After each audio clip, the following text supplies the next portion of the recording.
Cash, where today we are going to be previewing the Kansas City Chiefs for the 2025 season. Let's get into it. First, looking at the additions and losses, not much for the Chiefs. You're going to see that a lot with the really good teams.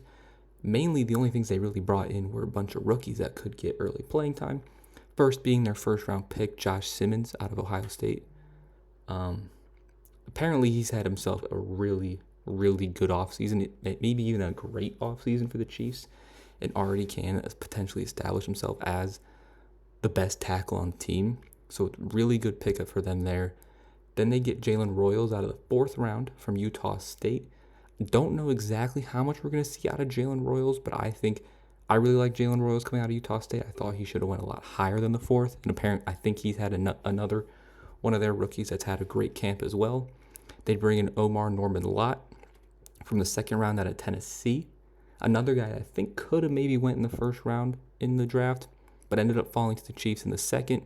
He has all the tools to be a really good player. I feel like he just needs to put together a little more consistency and work on his technique and whatever, and he can become a really good player. So I think those are 3 very good draft picks for the Chiefs that can all make impacts year 1. And then their big off-season move, they bring in Kristian Fulton, who played for the Chargers. One thing about Kristian Fulton is he has struggled to stay healthy a lot in his pretty much his entire career. But when healthy, again, it's a big if for Kristian Fulton, but when healthy, he's good. He can be good in the run at times, and he can be good in coverage. Had over 50 tackles with not a lot missed, and an interception last year in his brief amount of games he played for the Chargers. So it's a big wild card, Kristian Fulton, but if he can be healthy, he could be a good piece on a pretty good Chiefs secondary, because they really need another corner outside of McDuffie ever since they lost L'Jarius Sneed. So we'll see if Fulton can be that for them. And then some of the pieces they ended up losing this offseason, they lose DeAndre Hopkins, who, again, definitely is getting up there in age. But you saw once he got traded to the Chiefs, he was pretty good for the Chiefs. And it was just the Titans situation that really messed him up. So based on what he did last year for the Chiefs, it's definitely going to be a tough loss. But I think with his age and maybe a little bit of health concerns or issues, he might be a little bit of an unknown of how he's going to play, at least this year with Baltimore. So I don't think it's the worst loss in the world, especially if the rest of their receivers can get healthy, which weren't last year. They also lose Justin Watson, who's just honestly a solid depth guy. Played a decent amount for them again last year with all the injuries they had at receiver position. But again, as I said before, if they're all healthy, you're not going to miss Justin Watson too much. They do lose Joe Thuney, which is a very big loss. He's a very good guard, one of the better guards in the league. That's definitely going to be hard to replace. They had him even playing tackle in the season towards the end of the year because they just needed somebody. But that's definitely going to be a big loss. And then on defense, they lose Tershawn Wharton, who I think just wasn't necessarily in the biggest of roles with the Chiefs. Very much a pass rusher, not really known for his run defense. Had a breakout year last year when given a good amount of snaps, because he didn't actually play a ton early in his career, and honestly didn't really play a lot last year.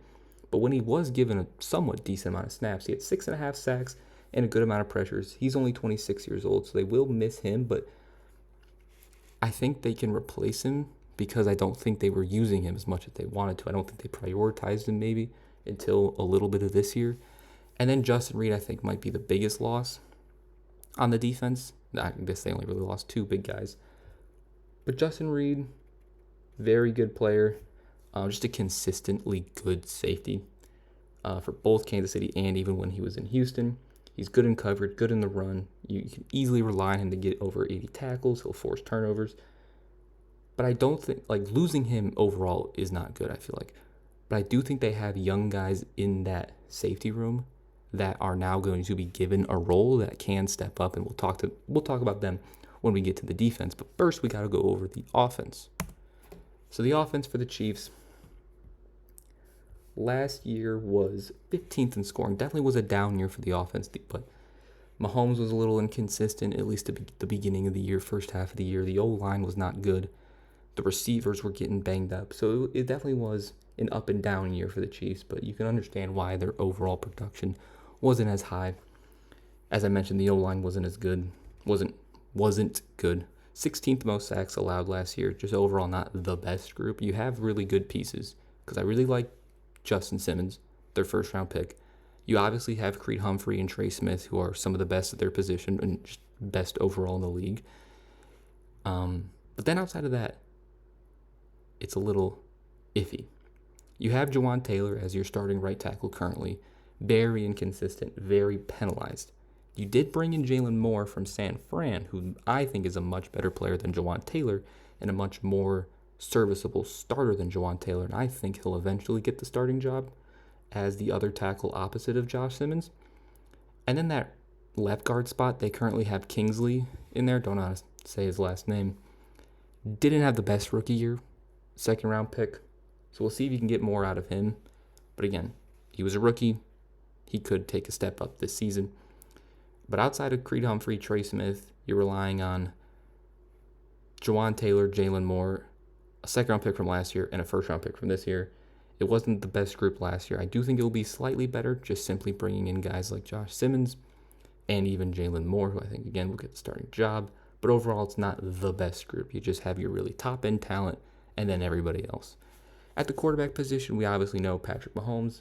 While he did have a slight down year last year, especially his interception numbers, I feel like we're going up. The deep ball wasn't there. Now, I feel like their offense wasn't set up for the deep ball because Hollywood Brown was out. Rashee Rice was out. Now, he's not necessarily a guy that's going to go deep down the field all the time, but I feel like him being out there just makes it easier for guys like Xavier Worthy and Hollywood Brown to utilize their speed and to become that deep threat that you want them to be. But I think when they traded for D-Hop, when Hollywood Brown got healthy, when they were able to use Worthy more how they wanted to, I think you saw Mahomes play a little bit better, and his interceptions definitely went down. I think he went like 8 straight games to end the year without throwing a pick or something like that. So I think with a fully healthy offense, again, we don't know Rashee Rice's situation, like when he's going to miss time. But if this offense is fully healthy, I think we will see Mahomes return, maybe not to what he was doing early in his career, but I think he's going to return back to being one of the better quarterbacks in the league numbers-wise and not just like greatness-wise or whatever. Like, I think his numbers will actually be up there this year if the whole offense can stay healthy. At the running back position, you got Isaiah Pacheco and Kareem Hunt as your two guys there. Pacheco, another guy that had a down year last year, only played 7 games, was injured a lot. But when he was healthy, he wasn't the best. Maybe he wasn't fully healthy. Maybe that's why his production was a little bit down when he was in there. But Pacheco, I still think is a good running back. And I still think he can be a good running back for this Chiefs team. But the nice thing is he's not the number one guy anymore because you have Kareem Hunt, who now has familiarity back in this offense after he took a few years away from the Chiefs. He's came back the last 2 years, I think. And you've really seen him not get back to what he was his rookie form, but he had a pretty decent year last year, had 700 yards, 7 touchdowns on the ground. So now that Pacheco doesn't have to be the number one guy, you can kind of have a 1-2 there with Pacheco and Hunt. So I think overall that will be beneficial. At the tight end position, obviously Travis Kelce is the name there. A lot of down years for the Chiefs offense, hence why they were 15th in scoring, but Travis Kelce definitely did not have his best year, and he still was, 800 yards and 3 touchdowns definitely isn't the best year for a guy like Travis Kelce and the standards that Travis Kelce has. So I don't know what type of year we're going to get from Kelce in 2025, but I think that's the biggest question mark on this team outside of the O-line is, can we get some bit of old Travis Kelce back? He'll still have that high IQ and the connection with Mahomes, but can he turn back even just what he was like in 2023 or 2022 will be very beneficial for the team. But they do have a very good backup tight end in Noah Gray. I really liked what I saw from Noah Gray. He actually had more touchdowns than Travis Kelce. He ended up having 5 on the year. So I really like him as a backup tight end. And even though you want Kelce to be Travis Kelce, if he can't get to that point anymore, you don't have to rely on him in that tight end position as much because you have a good backup in Noah Gray. At the receiver position, Xavier Worthy, their first round pick from last year, ended up overall having a pretty decent rookie year, 606. But as I said, once the team got healthy, I think you really saw his role being, or him being utilized in the role that they wanted to utilize him in. And I think you really saw his speed and this plays he can make really see them more. You even saw it in the touchdown in the Super Bowl, even though it was a pointless touchdown. You saw the deep ball. So I think Worthy will have a much, much better year too. Hollywood Brown, at this point, he's just a solid, number 2, number 3 option.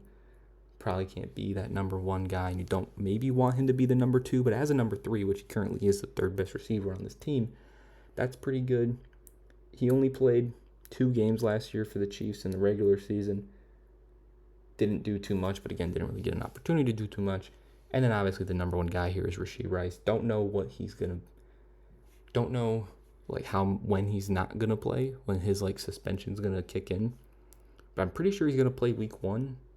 So he might just miss a random 3-game stretch in the middle of the season. But when he's playing, he's one of the better receivers. He was having an incredible start to the year before he got injured. And I think he'll have another really good year, hopefully fully healthy. Then on the back end, you got two guys, Juju Smith and Jalen Rose. And before we get into those, I know Sky Moore just got traded, but this was depth chart was before he got traded. But back to the two. So Juju and Jalen Royals are their 2 big backups, so to speak. Juju has a very interesting, last few years.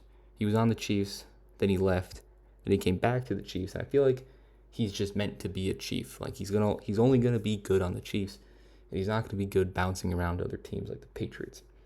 He was fine for them last year, 202. Again, Jalen Royals, their 4th-round pick out of Utah State, I like. And another interesting piece, don't know how much he's going to really get involved, but it's Tyquan Thornton. Very fast, very explosive player. And who knows what kind of role he'll get in. But watch out for Tyquan Thornton this season for the Chiefs. Now moving on to the defense. A much better unit than the offense last year. They were 4th in scoring. And all they really did was add Christian Fulton and Omar Norman-Lott and a bunch of other rookies. It's a very similar team, so I think once again it will be another good defense. But first, starting on the D-line, obviously headlined by Chris Jones, the best or second best interior D tackle in all of football. One of the more consistent D linemen in the pass rush, in the run. You know what you're gonna get out of Chris Jones, and you don't gotta worry anything about him. Now next to him, Mike Pennel, don't know how to say it. He's a solid veteran D tackle, nothing crazy. And then obviously mentioned Omar Norman-Lott, their 2nd-round pick out of Tennessee. I think could eventually take Pennell's spot next to Chris Jones. And then on the edge, you got George Karlaftis, who he's only 24 still. He had 8 sacks last year, had a very good game against Houston, I'm pretty sure, in the playoffs, or in the regular season, because they played him twice. But he had a really good game against Houston. He was 1st amongst his position in total hits and can get a really good pressure on the quarterback despite maybe not getting double-digit sacks. He still gets a lot of pressures, and I think he can have a very good year 4 of his career. And then Mike Dana, the other edge rusher.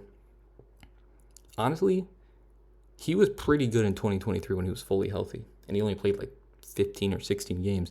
Wasn't the best in 2024, but again, wasn't the healthiest. But when he's healthy, he can be a very good player alongside Karlaftis and Chris Jones.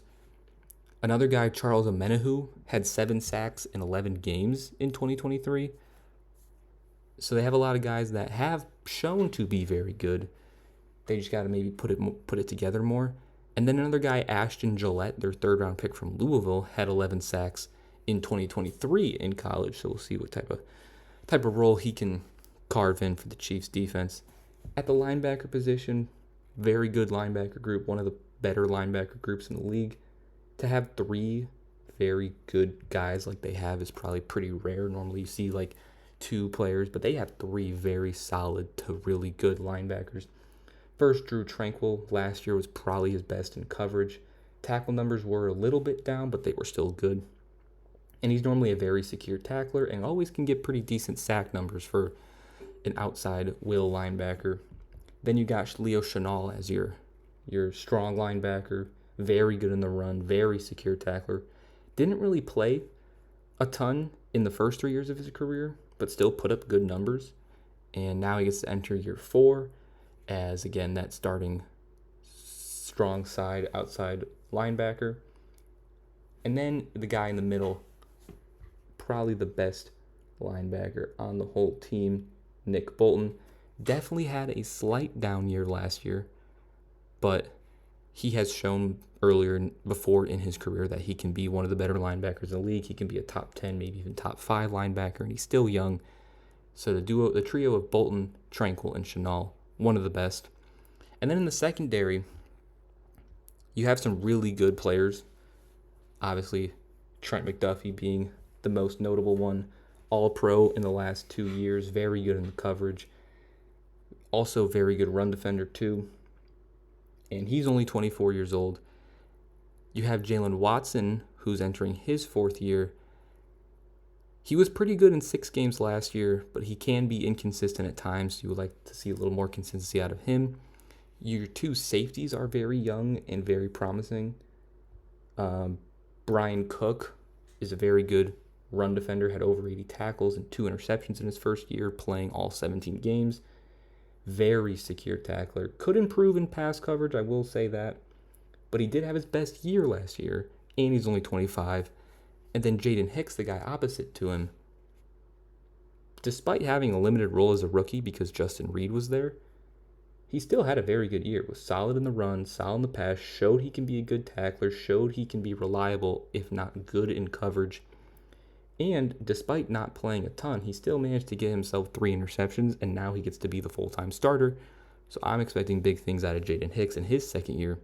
We mentioned Kristian Fulton once again, hasn't been the healthiest, but when healthy can be a good corner. They got Noel Williams out of Cal, had 7 interceptions last year. I think that led all of college football. Shamari Connor has shown some flashes. And Mike Edwards, based on the last 2 years, like if Mike Edwards played like he did the last 2 years, that's a pretty good backup.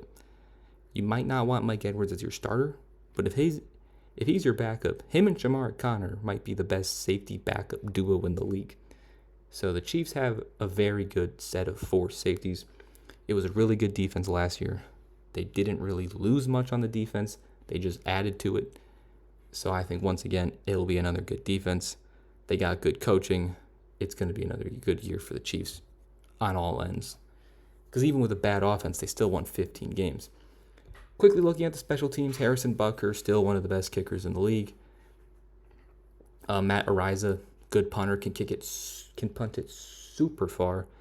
And I don't know too much about Nico Remigio. I think he can be a good returner from what I briefly looked up. And I think he had a very big punt return in one AFC championship game versus the Bills. But again, not too familiar with him. But Butker and Ariza by themselves is a good kicker-punter duo. So it'll be another good special teams unit for the Chiefs. Now going to the schedule. 11th hardest schedule in the league for the Chiefs. So, but again, they're going to always have hard schedules because they always win their division, and they're always going to get wins. Like you're always going to get a lot of regular season wins out of the Chiefs. I do think they can get at least 3 games in their division. I think they could probably at worst get 3 games against the AFC South. Houston's going to be a tough game, but I think they can beat Jacksonville, Indy, and the Titans. I think they can beat the Giants. I mean, they can literally beat anybody on their schedule or lose to a lot of them. My floor for the Chiefs is at 9-8. I don't see the Chiefs having a losing record. They just have won too many games in the most recent years to not make you think they're going to get above 500. My ceiling for them is 14-2. I know they won 15 games last year, but let's be honest, a lot of those wins were a little crazy. And if some of those don't go their way, they probably end up with like 12, 13, 14 wins. So my ceiling for them is 14-2, which leaves my final prediction at 12-5 for the Chiefs.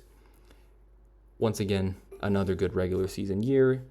We're not really The Chiefs don't really talk about the regular season. They're more focused on the playoffs and trying to win Super Bowls. But that will finish or conclude our season preview for the Kansas City Chiefs for the 2025 season. Let me know in the comment section your thoughts on the Chiefs and their upcoming season. If you enjoyed the video, make sure to leave a like and subscribe if you're new, and I'll see you guys next time. Peace.